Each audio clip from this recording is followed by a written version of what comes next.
Welcome back to programme. बात कर रहे थे सियासी पेचीदगियों के हवाले से। इस वक्त प्रोग्राम में मुझे ज्वाइन किया है नवीद नून साहब ने, जो कि सीनियर तज्जियाकार हैं। इनसे इस हवाले से हम बात कर लेते हैं। बहुत शुक्रिया नवीद साहब, प्रोग्राम में आपने हमें टाइम दिया।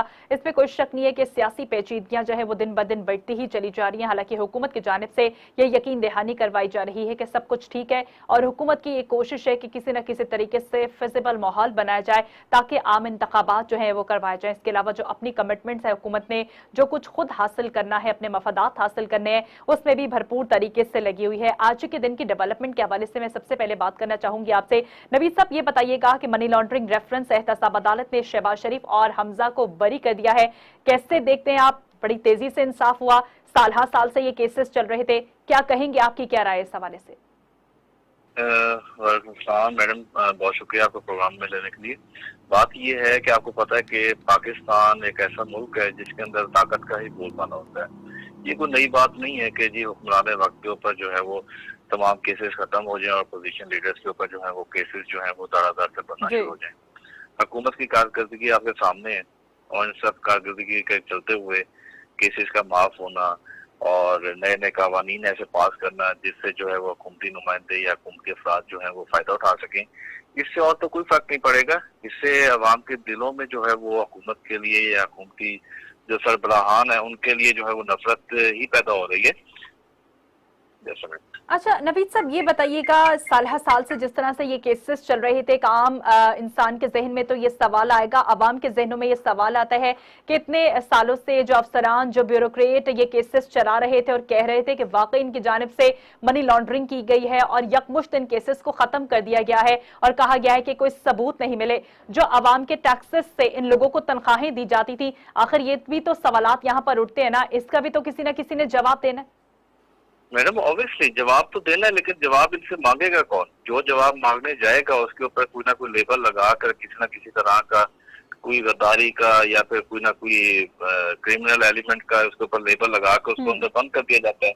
आपको सवाल करने की इजाजत नहीं किसने है? फर्स्ट ऑफ ऑल, आज मुल्क में अगर सवाल करने की इजाजत हो तो हम जो है प्रेस कॉन्फ्रेंस से ऐसे चुपचाप उठ के आ जाए। हमें तो प्रेस कॉन्फ्रेंस में जो है वो सवाल नहीं करने दिए जाते। वहाँ पे चंद लोग बैठे होते हैं जो कि अपने खास जो है वो नुमाइंदा मीडिया पर्सन्स को सवाल करने की इजाजत देते हैं, और जो थोड़ा सा भी नेगेटिव किस्म का सवाल करने की कोशिश है जो कि हमारे सियासतदानों को चुभता हो, उस सवाल को करने की भी आपको इजाजत नहीं है। तो सवाल इनसे करना किसने? ब्यूरोक्रेसी से किसने सवाल करना है? आप यहाँ पे जिससे सवाल करने जाएंगे वो आपको हमेशा शक की निगाह से देखेगा। वो कहेगा शायद आप जो है वो प्रो पीटीआई है, हालांकि हमारा तो प्रो पीटीआई नहीं, हम तो एनालिस्ट हैं। हमने तो ऑब्जर्वेशन करनी है, हमने सवाल करना है।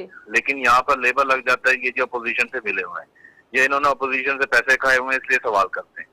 भाई पैसे खाए हों या हम मिले हुए हों, तो मुझे तो ये बताएं कि जो पूरी दुनिया है या पूरा मुल्क जो है या अवाम जो आपसे सवाल कर रही है कि जी आप लोग ये जो मुल्क के साथ आपने तमाशा किया हुआ है, तो उसका जवाब आपसे कोई भी मांगेगा वो आपके सामने क्रिमिनल है या गद्दार है। तो ये सारा तमाशा चला हुआ है मुल्क के अंदर कि सवाल करने जाओ या किसी चीज के ऊपर बात करने जाओ तो फौरन आपके ऊपर कोई ना कोई एलिगेशन लगा के आपका मुंह बंद कर दिया जाता है। अच्छा नवीद साहब, थोड़ा सा ये भी बताइएगा, कुछ खबरें गर्दिश कर रही हैं वापसी के हवाले से, नवाज शरीफ साहब की वापसी के हवाले से शेर आ रहा है, शेर आ रहा है, सदाएं आ रही हैं। आपको लगता है इसमें कुछ हकीकत है या अफवाहें हैं, या जो रुकावटें हैं उनको खत्म किया जा रहा है? शेर आ भी जाएगा तो क्या उसको हुकूमत मिलेगी? फर्स्ट ऑफ ऑल तो ये सवाल पैदा होता है ना। शेर आ भी जाएगा तो क्या उसको वज़ीर-ए-आज़मशिप की कुर्सी मिलेगी? क्या वो एक्सेप्टेबल होंगे? देखें, एक नैरेटिव तो उन्होंने बना लिया कि जी हम आएंगे वज़ीर-ए-आज़म बन जाएंगे, लेकिन यहाँ पे जो ताकत का चश्मा है, क्या वो उनको वज़ीर-ए-आज़म देखना भी चाहता है? वो आ भी जाएंगे तो वो भी जेल ही जाएंगे, वो भी इस तरह इमरान खान की तरह चेयरमैन पीटीआई की तरह जो है वो केसेस ही भुगतेंगे अदालतों में।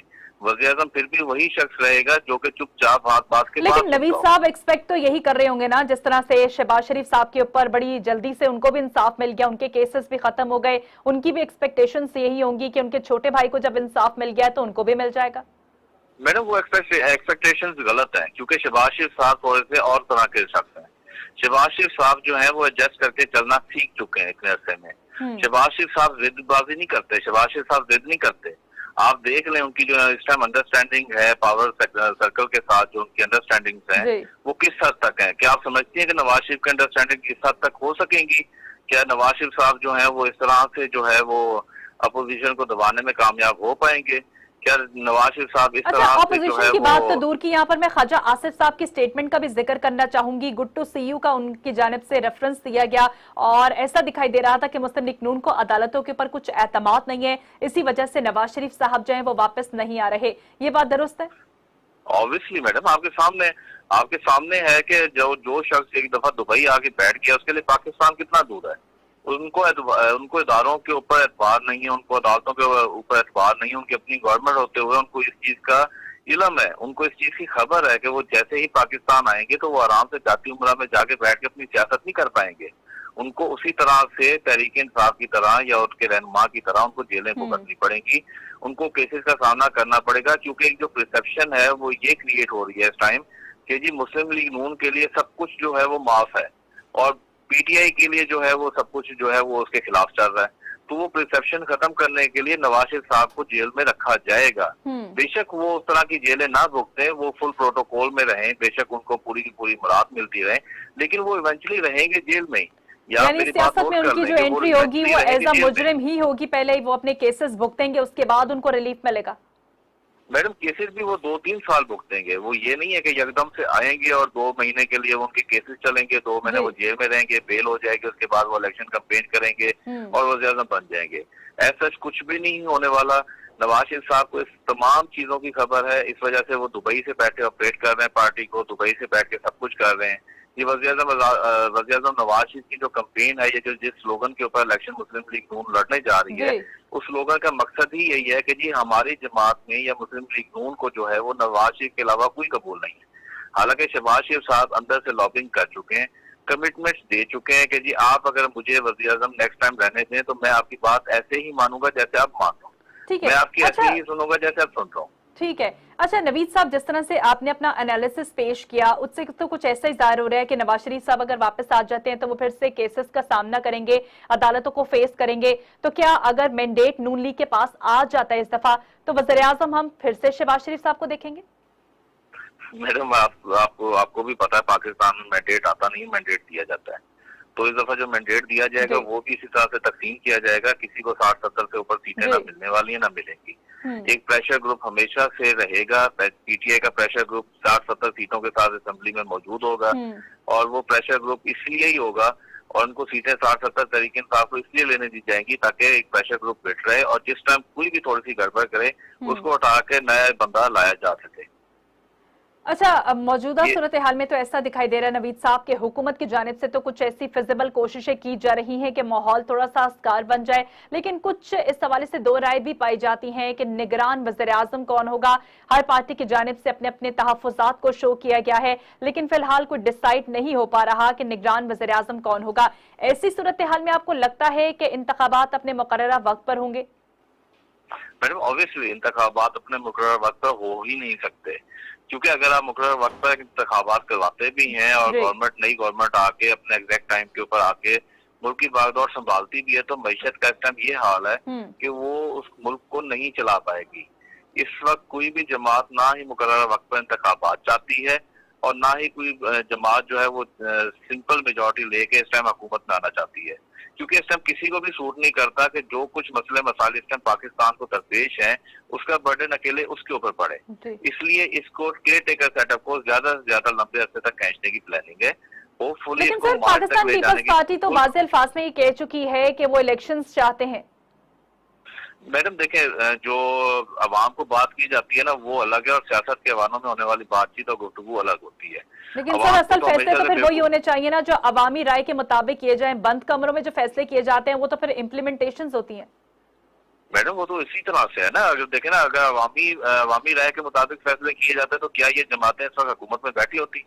क्या ये लोग इतने अरसे से हुकूमत में बैठे होते? अवामी राय तो उसी दिन खत्म हो गई थी जिस दिन कॉन्स्टिट्यूशन से हटके इन्होंने केपी के और पंजाब की असम्बली के इलेक्शन कराने से इनकार कर दिया। लेकिन क्या अवाम नहीं चाहती थी इलेक्शन हो?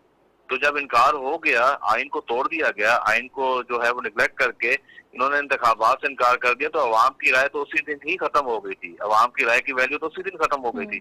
तो ये तो बंद कमरों के फैसले हैं, इसी तरह से इम्प्लीमेंट होते हैं, इसी तरह से इम्प्लीमेंट होते रहेंगे। केयर टेकर सेटअप मैं आपको बता रहा हूँ कि ये लॉन्ग टर्म चलेगा।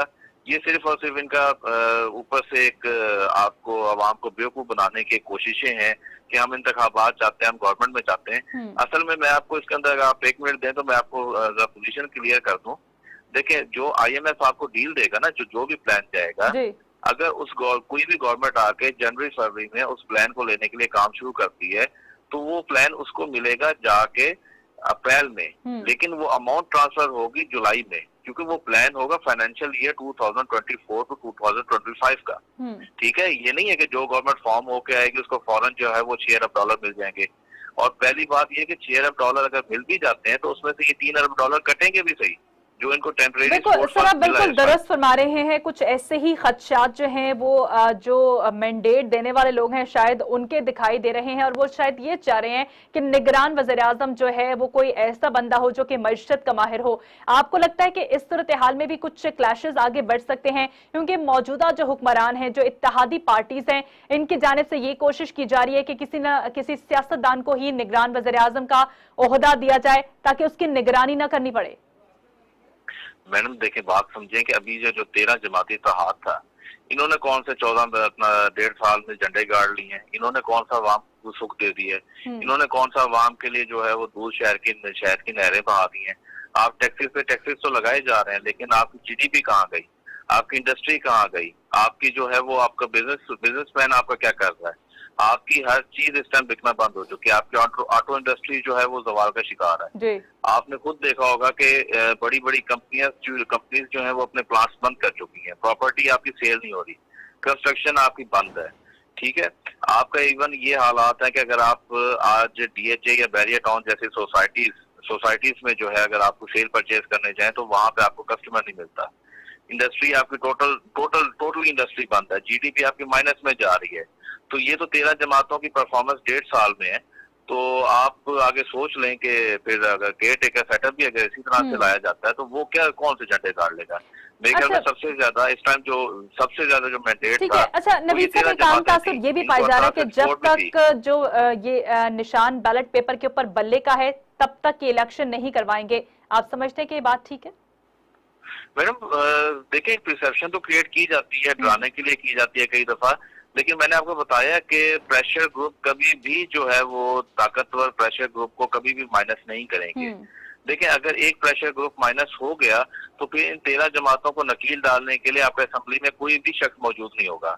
उस सूरत में आपके पास फिर एक ही रास्ता बच जाएगा, वो है अनकॉन्स्टिट्यूशनल, और उस रास्ते पे कोई भी नहीं चलना चाहता इस टाइम, ना ही वो अवाम को, पब्लिक को एक्सेप्टेबल है। तो इसलिए ये मज़ेका के बातें हैं कि सर, आप जिस तरह से प्रेशर ग्रुप की बात कर रहे हैं, प्रेशर ग्रुप में नकेल डालने के लिए एक जमात तो फिर तैयार कर लिया ना, ये तो सबके सामने है। जी, तहरीक इंसाफ के चेयरमैन को कन्विंस करने की कोशिश की जा रही है कि अगर आप इलेक्शन से अपना विड्रॉ कर लें, आप इलेक्शन ना लड़ें, तो आपकी जमात के लिए जो है वो पॉसिबिलिटीज क्रिएट की जा सकती है। सर, टेक्निकली नॉकआउट करने की तो बहुत सी कोशिशें की जा रही हैं। अदालतों में बार रहा दफा उनको जमानतें दे दी जाती हैं, वो इतने मुकदमात में पेश होते हैं, लेकिन ये लोग कुछ कर क्यों नहीं पा रहे? मैडम, एविडेंस, बात आती है एविडेंस की। एविडेंस था तो फर्द जुर्म भी लग गई थी शहबाज शरीफ साहब पे। ठीक है, ताकत में आए तो वो सब कुछ एविडेंस भी खत्म हो गए, वो सब कुछ फर्द जुर्म भी खत्म हो गया, वकील और लॉयर्स भी चेंज हो गए, प्रोसिक्यूटर्स भी चेंज हो गए और मुकदमे भी खारिज हो गए। आज अगर एविडेंस है तो क्यों नहीं फर्द जुर्म लगती? वो क्यों जाके चैलेंज होती है और सुप्रीम कोर्ट से या हाई कोर्ट से खारिज हो जाती है? अगर एक जज एविडेंस के बेसिस के ऊपर अगर एक फैसला देता है तो अगर वो इतना ही राइट है और एविडेंस इतना ही स्ट्रांग है तो अगला जज इतना बेवकूफ तो नहीं कि उसको खारिज कर दे। तो बेसिकली ये तो मजाक हो रहा है मुल्क में कि आपने 200-250 से ज्यादा पर्चे कर दिए, एविडेंस आपके पास किसी एक केस में भी मौजूद नहीं है। तोशाखाना से चलते हैं तो इस पे उससे चलते हैं। मतलब सर, जिस तरह का आप एनालिसिस दे रहे हैं उसके मुताबिक जो भी मुकदमात बनाए गए हैं पाकिस्तान तहरीक इंसाफ के चेयरमैन के ऊपर, उसमें कोई सच्चाई नहीं है और पाकिस्तान तहरीक इंसाफ के चेयरमैन की जानिब से जो जो बातें की जाती थी वो ठीक थी। कुछ मुकदमात में एडमिनिस्ट्रेशन नेग्लिजेंसेस हैं, कुछ मुकदमात ऐसे हैं जिसमें एडमिनिस्ट्रेटिव नेग्लिजेंसेस हैं और उसकी सजा भी कुछ हद तक बनती है, लेकिन क्रिमिनल नेग्लिजेंसेस किसी में नहीं है। क्योंकि अगर क्रिमिनल नेग्लिजेंसेस होती तो अब तक इमरान खान साहब मेरे ख्याल में जेल में कई महीने की सजा भुगत चुके होते हैं। अच्छा, नवीद साहब ये भी बताइएगा, जिस तरह से साइफर का भी एक कल हम लोगों ने देखा कि जिस तरह से दोबारा से ये पेंडोरा बॉक्स एक नया खुल गया, ये ऊंट किस करवट बैठता है, क्योंकि एफआईए की जानिब से अब 25 जुलाई को तलब किया गया है। साइफर का बयानिया, कहानी, 9 मई का वाकया, उसके बाद पाकिस्तान तहरीक इंसाफ का टूटना, आप इस सूरत हाल को कैसे देखेंगे कि आने वाले दिनों में ये क्या रुख इख्तियार कर रही है? मैडम फर्स्ट ऑफ ऑल अभी हम किसी एक साइड के नैरेटिव की बात नहीं करते, दोनों साइड के नैरेटिव की बात कर लेते हैं। जी। देखिए, पीटीआई के जो चेयरमैन थे, तहरीक इंसाफ के जो चेयरमैन है, उनका शुरू से एक मौकफ है कि ये साइफर आया, ये धमकी थी, उसके बाद वो अमरीकी सफीर थे, वो कई लोगों से जाके मिले और वही लोग टूटे, और उन्होंने कहा जी आप इसके ऊपर सुप्रीम कोर्ट से जो है जुडिशियल इंक्वायरी करा लें, इंक्वायरी करके जो रिजल्ट है वो आप पब्लिक कर दें। सिंपल एंड दैट बात थी, उसके ऊपर इतना खेलने की जरूरत ही नहीं है। ये डेली दिन ब दिन इन हरबों से, इन नाकाम कोशिशों से जो है वो इमरान खान की पॉपुलैरिटी, तहरीक इंसाफ की, चेयरमैन तहरीक इंसाफ की पॉपुलैरिटी बढ़ ही रही है, कम नहीं हो रही। सिंपल एज दैट, आप पहले दिन से उस साइफर के ऊपर तहकीकात करा लेते, इन्वेस्टिगेशन करवा लेते, ठीक है, इन्वेस्टिगेशन हो जाती, पता चल जाता हाँ जी ओरिजिनल है नहीं है, धमकी आई है नहीं आई, एविडेंस वो भी अपने रखते, आप भी अपने एविडेंस रखते, केस का फैसला हो जाता, फाइनल हो जाता, बात खत्म हो जाती। ये तो इसी तरह से है कि मेरी जमीन पर कोई कब्जा करने आया है, मैं अब वो कब्जा बजाय मैं उसको अदालत में ले जाऊं, जाके अपनी जमीन के डॉक्यूमेंट रखूं, मैं अपना केस प्रूव करूं, मैं अब वहां पे बदमाशी कर रहा हूँ, मैं वहां पे तोड़फोड़ कर रहा हूँ, मैं वहां पे जो है वो लड़ाई झगड़े से काम ले रहा हूँ। तो अगर मेरे पास एविडेंस है और मैंने गलत किया है, इमरान खान साहब कहते हैं कि जी चेयरमैन तहरीक इंसाफ के चेयरमैन कहते हैं मेरे पास एविडेंस है, तो वो जो एविडेंस है वो कहते हैं सुप्रीम कोर्ट में ले चले, आप ले जाए सुप्रीम कोर्ट में, उसको बुलाएं, उसको कहें अपना एविडेंस पेश करें। आपके पास जो आपका नैरेटिव है, जो आपका स्टांस है, वो आप सुप्रीम कोर्ट के सामने जाके बयान करें, जिसको जो सजा बनती है वो हो, बात खत्म हो जाएगी, पब्लिक के सामने बात आ जाएगी, लंबी चौड़ी तो काम करने की जरूरत ही नहीं है। ये बेसिकली डिलेइंग टैक्टिक्स है कि जी हम लोग जो है वो इस टाइम नैरेटिव की गेम चल रही है। अब देखे ना, एक साइड का नैरेटिव चल रहा है, एक साइड खेल तो खेला जा रहा है, लेकिन इसका नतीजा क्या निकलता है ये तो आने वाला वक्त ही बताएगा। अच्छा, रिसेंटली हम लोगों ने देखा कि आजम खान साहब की जानिब से जिस तरह से ये बयान दिया गया, साइफर के हवाले से गवाही दी गई, क्या लगता है आपको कि अगला नंबर, अगली बारी अब किसकी होगी? कुछ जराए हैं जिसके हवाले से ये बात सामने आई है कि उस्मान बुज़दार साहब जो है बड़े करीबी हैं पाकिस्तान तहरीक इंसाफ के चेयरमैन के, और कहते हैं कि घर का भेदी लंगा डालते अपने आप को बचाने के लिए शायद वादा माफ गवाह बन जाए। मैडम बन जाएंगे, वादा माफ गवाह भी बन जाएंगे, सब कुछ हो जाएगा। वादा माफ गवाह इसहाक डार भी बने थे, तो क्या नवाज शरीफ को फांसी हो गई थी? देखे ना, इसहाक डार भी साहब भी तो 164 का बयान देकर आए थे ना मजिस्ट्रेट के सामने, ठीक है ना, उनके खिलाफ भी तो सबूत थे, तो क्या नवाज शरीफ साहब को फांसी होगी? क्या उनकी जायदादें जब्त हो गई? इस मुल्क में कानून और आइन की कोई हैसियत नहीं है जब आप ताकत में आ जाओ। जैसे ही आप ताकत में आओगे तो ये सब चीजें नल एंड वाइड हो जाती हैं, इन चीजों की कोई वैल्यू नहीं रहती। आप चाहे अभी कुछ भी बयान देते रहे, कुछ भी करते रहे, जैसे ही तहरीक इंसाफ का चेयरमैन या उसकी जमात कभी भी कुछ भी, जैसे ही वो पावर में आए या उनके लिए सूटेबल थोड़ा सा भी एटमॉस्फेयर बना, तो ये चीजें सब खत्म हो जाएंगी और आप भूल जाएंगे, हम नए कहानी में पड़े होंगे, नए किस्सों में पड़े होंगे, इनको पूछने वाला कोई नहीं होगा। सर, आपने बात की जैसे जुडिशरी के हवाले से, तो देखा जाए तो पाकिस्तान तहरीक इंसाफ के चेयरमैन को ही वहां से रिलीफ दिया जा रहा है और ये इल्जाम मुस्लिम लीग नून की जानिब से इनके ऊपर आयद किए जा रहे हैं। ऐसा हम बिल्कुल नहीं कह सकते कि कानून जो है वो बिल्कुल हमारे सामने इंसाफ पेश नहीं करता। बहुत से लोग हैं जिनको यहाँ पर इंसाफ भी मिल जाता है। ये तो फिर प्रेशराइज करने की बात आ जाती है कि जो हुकूमत होती है उसकी जानिब से यही कोशिश की जाती है कि उसके मर्जी के मुताबिक यहाँ पर फैसले दिए जाए। थोड़ा सा आगे बढ़ते हैं, आपको क्या लगता है इंतखाबात की जिस तरह हम बात करें थे, आपने कहा कि लगता नहीं है कि इस सिनेरियो के अंदर, इन पेचीदगियों के अंदर आइंदा आम इंतखाबात हो पाए। आपको लगता है कि अगर इंतखाबात हो भी जाते हैं, चले इस साल नहीं होते, नेक्स्ट ईयर अगर इंतखाबात हो जाते हैं, तो क्या बल्ले का निशान बैलेट पेपर के ऊपर मौजूद होगा या फिर हुकूमत की जो कोशिश है उसमें वो कामयाब हो जाएंगे? ऑब्वियसली मैडम, मैं आपको एक चीज इसमें बताऊं, अगर इंतखाबात अभी हो या नेक्स्ट ईयर हो या व्हाट्सएवर, जब भी मर्जी हो इंतखाबात, अगर चेयरमैन तहरीक इंसाफ वाकई ही पॉलिटिशियन है और उसको पॉलिटिक्स आती है, तो बल्ले का निशान बैलेट पेपर पे मौजूद होगा जी। लेकिन अगर वो जिद करते हैं और अपनी जिद पे अड़े रहते हैं और वो कहते हैं कि नहीं, अगर मैं नहीं तो कोई भी नहीं और कोई भी नहीं तो मैं भी नहीं, तो अगर वो इस तरह की जिद करते हैं तो मेरे ख्याल में वाकई ही आपकी बात सच होगी कि वाकई बल्ले का निशान पे बैलेट पेपर पे भी नहीं होगा। और इस वक्त जो इत्तेहाद चल रहा है जी, जी, इस वक्त जो इत्तेहाद चल रहा है पीडीएम का, इनके आपस की भी बहुत ज्यादा क्लैशेस हैं। तमाम जो पार्टीज हैं उनके जानिब से अपने अपने तहफ्फुजात का इजहार किया गया है। एमकेएम का भी मैं यहाँ पर जिक्र करूंगी, इनके जानिब से कहा जा रहा है कि नई मरदमशुमारी कराई जाए। हालांकि देखा जाए तो वक्त कम है, इन हालात में किस तरीके से मरदमशुमारी नहीं करवाई जाएगी, ये सारी सूरत हाल क्या है? क्या ये भी इत्तेहाद आगे चलेगा या ये भी इलेक्शन से पहले टूट फूट का शिकार हो जाएगा? नहीं मैडम, ऑब्वियसली टूट फूट थोड़ी सी होगी इत्तेहाद में।